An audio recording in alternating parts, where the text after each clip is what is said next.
Assalamualaikum warahmatullahi wabarakatuh. Perkenalkan, nama saya Muhammad Ibnu Rajab. Saya guru pengampu pelajaran fikih di kelas 7 di Madrasah Sanawiyah Miftahul Desa Beru, Kecamatan Sarijo, Kabupaten Malang. Untuk kali ini, yaitu materi yang kelima, yaitu materi sholat Jumat.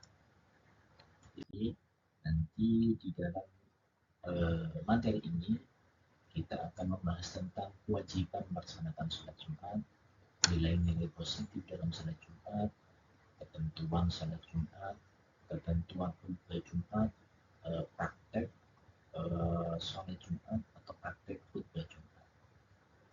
Untuk mengetahui tentang materi sholat Jumat ini, mari kita mulai dengan kewajiban melaksanakan sholat Jumat.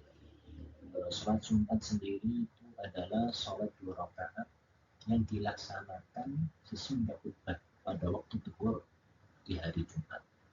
Sholat Jumat ini adalah fardu ain. Kewajiban sholat Jumat didasarkan pada Al-Quran, yaitu surat Al-Jumu'ah ayat 9. Jadi sholat Jumat ini wajib atau hukumnya fardu ain dari siapa? Bagi seorang laki-laki yang sudah balik, dia dalam keadaan merdeka, balik, maka dia berkewajiban, fardunya fardu ain, tidak boleh diwajibi untuk melakukan sholat Jumat. Terus apa konsekuensi bagi orang yang meninggalkan sholat Jumat, apalagi dengan sengaja? Orang meninggalkan sholat Jumat 3 kali berturut-turut dengan sengaja, Allah akan menutup hatinya. Maka dari itu, bagi orang laki-laki yang dia itu sudah balik, berakal, dan statusnya bukan budak atau merdeka, maka dia berkewajiban untuk melakukan sholat Jumat. Perlu diperhatikan, tidak ada alasan untuk meninggalkan sholat Jumat kecuali nanti memang ada untuk. Hari Jumat sendiri itu merupakan hari yang mulia bagi umat Islam, termasuk hari raya Idul Fitri dan hari raya Idul Adha. Rasulullah SAW menyebut hari Jumat adalah raja dari segala hari. Terus apa nilai-nilai positif sholat Jumat? Adapun dampak positif dalam sholat Jumat antara lain sebagai berikut. Yang pertama, menjalin persatuan dan kerukunan sesama muslim. Karena ketika melakukan sholat Jumat, kita semua, khususnya bagi orang muslim laki-laki, itu melakukan sholat berjamaah di dalam satu masjid, dalam satu wilayah. Terus memberikan penghargaan hak yang sama terhadap semua warga masyarakat. Tidak ada perbedaan ketika nanti kita berkumpul, tidak ada perbedaan jabatan, posisi, atau perbedaan kasta dan sebagainya. Kita berkumpul menjadi satu untuk melakukan sholat Jumat. Dampak positif yang ketiga, selalu mengingatkan kita untuk selalu bertakwa kepada Allah Subhanahu wa Ta'ala. Karena apa? Nanti ketika khotib melakukan khutbah di atas mimbar, itu pasti ada pesan-pesan kepada kaum muslimin yang melakukan sholat Jumat untuk selalu bertakwa, yaitu menjalankan semua kewajiban Allah dan menjauhi semua larangan Allah. Dan keempat, meningkatkan rasa syukur kepada Allah akan nikmat yang diberikan kepada kita. Itu menjadi dampak positif. Itu kenapa? Kita masih diberi kesehatan, masih diberi akal yang sehat untuk melakukan sholat Jumat. Itu termasuk nikmat yang paling besar harus kita syukuri. Yang kelima, sebagai bekal persiapan hidup di akhirat. Dan keenam, melatih seseorang untuk hidup berdisiplin. Terus yang ketujuh, sholat Jumat itu hanya dilakukan dalam satu minggu sekali. Jadi sholat yang lebih utama, sholat yang berbeda dengan sholat yang lain. apa? Rakaatnya itu hanya ada 2. Terus ketentuan salat Jumat. Syarat wajib salat Jumat, dia harus beragama Islam. Yang pertama, Islam itu sudah menjadi ketentuan. Terus dia dalam keadaan sudah balik atau kalau laki-laki berarti biasanya rata-rata itu berarti di umur 12 tahun menurut hitungan Hijriah, yaitu ketika ada seorang laki-laki, anak laki-laki yang sudah pernah mimpi basah atau dia dianggap. Terus yang ketiga berakal. Jadi berakal sehat itu dalam keadaan sadar, tidak dalam keadaan tidur, tidak dalam keadaan mabuk dan lain sebagainya. Terus sehat jasmani dan rohani. Dalam keadaan sehat, tidak dalam keadaan sakit, maka dia wajib untuk melakukan sholat. Yang kelima yaitu berjenis kelamin laki-laki. Ya, kalau bagi perempuan itu adalah sunnah, boleh dikerjakan atau boleh ditinggalkan. Kalau laki-laki maka dia wajib, tapi harus memenuhi. Laki-laki yang bagaimana? Ya tadi Islam, balik, berakal dan sehat. Yang ketujuh, yang keenam, yang terakhir, penduduk tetap atau bermukim. Dia itu menjadi seorang yang menetap di dalam satu wilayah. Menetap itu dalam arti tidak melakukan perjalanan. Terus syarat sah salat Jumat. Yang kedua adalah syarat sah salat Jumat dilakukan di tempat yang menetap atau pemukiman penduduk. Maka dia ada menjadi orang yang menetap atau mungkin tidak dalam keadaan perjalanan. Dikerjakan pada waktu duhur, seperti ketika akan melakukan sholat duhur, dikerjakan secara berjamaah, tidak boleh secara sholat sendiri-sendiri. Terus dikerjakan setelah 2 khutbah. Jadi sholat Jumat ini berbeda dengan sholat Id. Kalau sholat Id itu berarti sholat 2 rakaat terlebih dahulu, baru melakukan khutbah. Kalau sholat Jumat, khutbah terlebih dahulu, baru nanti melakukan sholat Jumat.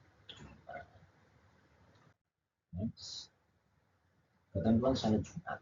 Jadi sholat Jumat itu ada beberapa hal yang nanti itu dipilih sholat ketika kita akan melakukan sholat Jumat, atau ketika kita melakukan sholat Jumat, yaitu mandi sebelum sholat Jumat.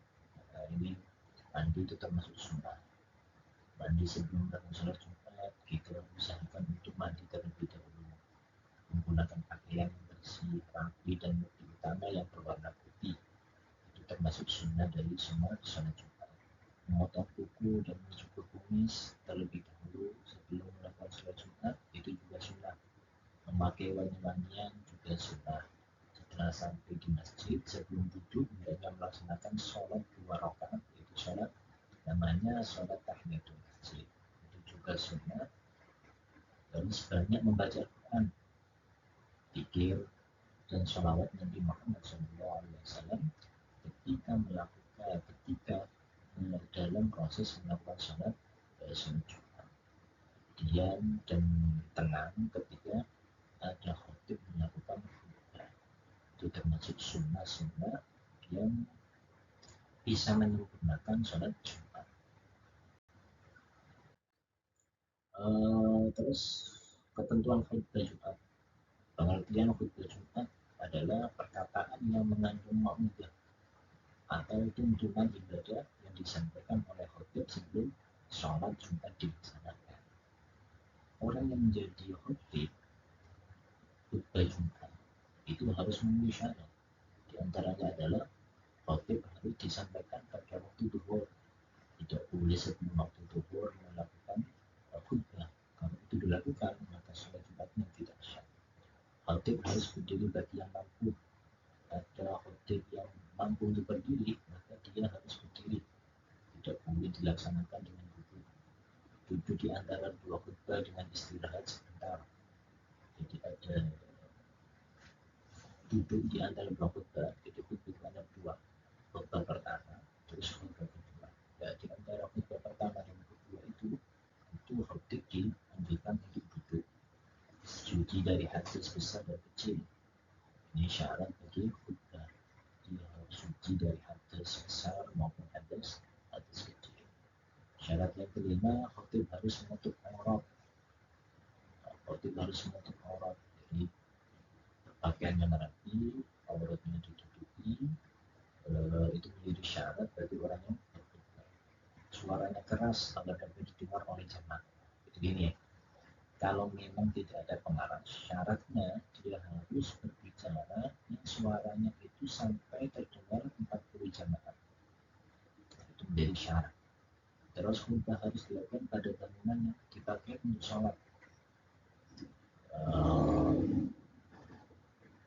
Kalau istilah sekarang itu apa? Mimbar, mimbar masjid.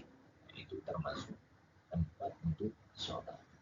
Betul-betul antara melakukan khutbah yang pertama dan khutbah yang kedua. Tidak ada boleh tidak boleh ada jeda yang lama. Yang biasanya dilakukan orang itu biasanya hanya diselingi dengan bacaan sholawat. Rukun khutbah Jumat.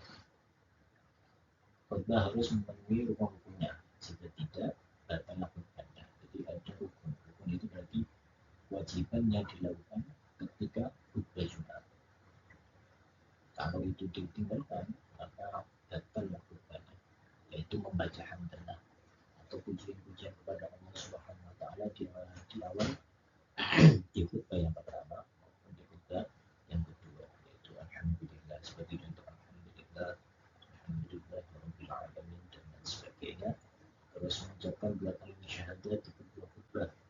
Setelah membaca hamdalah, dia harus membaca dua kalimat syahadat, asyhadu an la ilaha illallah wa asyhadu anna muhammadar rasulullah, membaca salawat kepada Nabi Muhammad SAW serta setelah membaca dua kalimat syahadat.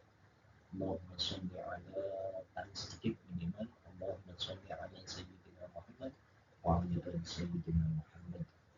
Berwasiat kepada diri sendiri dan juga jamaah agar bertakwa kepada Allah Subhanahu wa taala. Contohnya bagaimana? Musini wa iyyakum bittaqwallah. Qad fazal muttaqun. Terus biasanya ada ayat ya ayyuhalladzina amanu taqullaha haqqa tuqatih wa la tamutunna illa wa antum muslimun. Terus setelah itu membaca ayat-ayat suci Al-Quran pada salah satu dua khutbah. Boleh di khutbah pertama atau boleh di khutbah yang kedua, atau kedua-duanya boleh membaca salah satu dari ayat-ayat Al-Quran. Terus yang keenam yaitu mendoakan bagi kaum muslimin, baik muslim atau mukmin, baik laki-laki maupun perempuan, pada khutbah yang pertama pada khutbah yang kedua. Jadi itu 6 rukun khutbah yang wajib dipenuhi bagi seorang khotib ketika dia melakukan khutbah di atas mimbar. Kalau di antara 6 itu ada yang ditinggalkan, maka khutbah itu dianggap tidak syah. Ketentuan khutbah Jumat.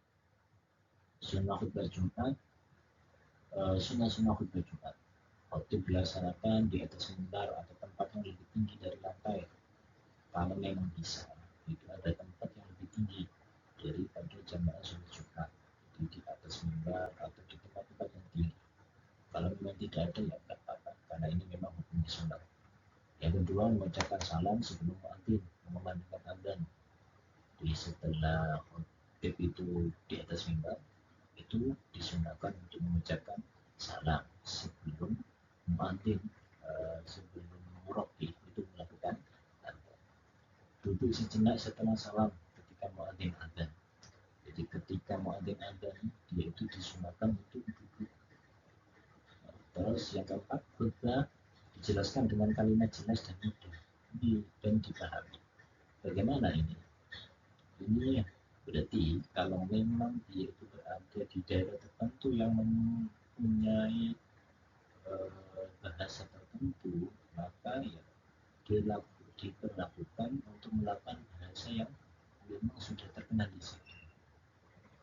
Jadi kalau memang kebiasaannya melakukan bahasa Indonesia, ya bahasa Indonesia. Kalau bahasa Jawa, ya Kalau bahasa-bahasa yang lain ya bahasa-bahasa yang lain yang penting jamaah sholat Jumat itu bisa memahami isi dari khotib. Yang kelima, penyampaian tidak terlalu panjang atau pendek, tidak pendek, tidak terlalu pendek. Ketika khutbah itu tidak terlalu pendek dan tidak terlalu panjang atau tidak terlalu lama. Yang keenam, khotib membaca surah Al-Ikhlas ketika khotib duduk di antara dua khutbah. Jadi disunahkan itu membaca Allah Akbar dan Allah Subhanahu yaitu dimana ketika dia duduk di antara dua khutbah. Terus yang terakhir, khotib harus selalu menghadap jamaah. Jadi ini ya meskipun hukumnya sunnah, tapi harus dilakukan. Kalau membelakangi jamaah itu sama halnya tidak menghargai